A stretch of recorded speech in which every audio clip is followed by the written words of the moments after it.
में या उसके पहले जो जैसा निर्णय होगा सरकार से जब मिल जाएगा तो आप सबको हम सबको पता चल जाएगा।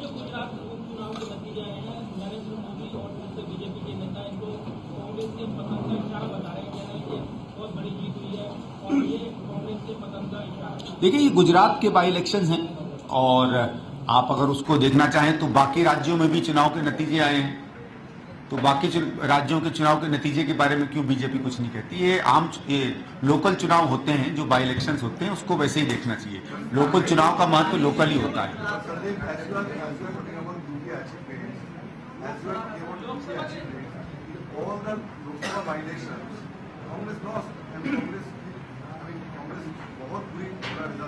See, the issue is not that. Issue is these are local by-elections. By-elections don't have a bearing as far as the national elections are concerned. There are a large number of local issues. There are issues of candidates. There are issues of how state governments work in these elections. I think we should leave it at that. Because every state has its own character. Something has happened in Bihar, something has happened in UP, something has happened in Maharashtra. So I think each result has to be read according to the local context in a by-election. All those six seats also. Fair enough, but there is a by-election now. You see, by-elections mean something very different. The trends in a general election, either to a state or a national election, are very different from the issues that come up in a by-election. All of you know that, and all of us understand that. And I think the by-election results must be seen in the context of the fact that these are only by-elections.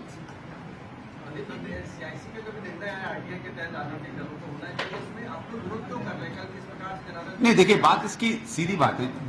जो जनार्दन जी ने जैसे कल कहा, I mean it's a matter of principle. Are we really a public institution? बात ये है, बात इस सवाल का ये है कि क्या हम एक सार्वजनिक या जिसको पब्लिक इंस्टीट्यूशन कहते हैं वो हैं कि नहीं है, किस दायरे में वो बनते हैं। जो एक जवाबदेही होती है वो तो बल्कि पॉलिटिकल पार्टीज की सबसे ज्यादा सबसे होती है। कोई और पार्टी नहीं है जिसमें हर 5 साल में आप जनता के बीच में जाके उनका निर्णय लेते हैं। जैसे अभी बताया, चाहे बाई इलेक्शन हो चाहे कोई हो, हर 2-4 साल पर आप पर कोई ना कोई निर्णय आता है। हम इलेक्शन कमीशन से जवाबदेह हैं, अकाउंट्स भी जाते हैं, इनकम टैक्स हमारे अकाउंट्स असेस करती है, तमाम और संस्थाएं हैं, हमारे जितने चुने हुए प्रतिनिधि हैं वो तमाम सरकारी एजेंसीज की निगाह पे रहते हैं। ऐसा तो कोई है नहीं कि कोई जवाबदेही नहीं होती है। बात यह है कि क्या फंडामेंटली जिन प्रिंसिपल्स पे या जिन मुद्दों पे सीआईसी ने ये निर्णय लिया है, क्या वो अपने में सही है कि नहीं। और एक और बात स्पष्ट होती है, जो कल जैसे जनार्दन जी ने भी कही, कि अगर यही मापदंड माने जाएंगे तो तमाम वो संस्थाएं जिनको कंसेशन पर जमीन मिली है, जिनको कहीं ना कहीं सरकार की तरफ से कंसेशन पर या तो पेपर मिलता है या न्यूज रील्स मिलती हैं या एयरवेव्स मिलती है, क्या उन सबको फिर आरटीआई के अंदर आना चाहिए? बात तो प्रिंसिपल की है।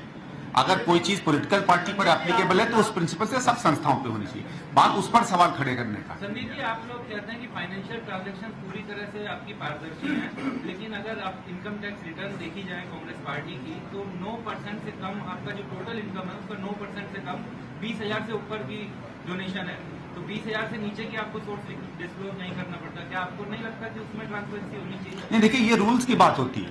बात 20,000 से नीचे के क्यों रूल रखे जाते हैं, आप और हम जानते हैं। डोनेशन मिलते हैं, कहीं 100 रुपया देता है, कहीं 50 रुपया देता है,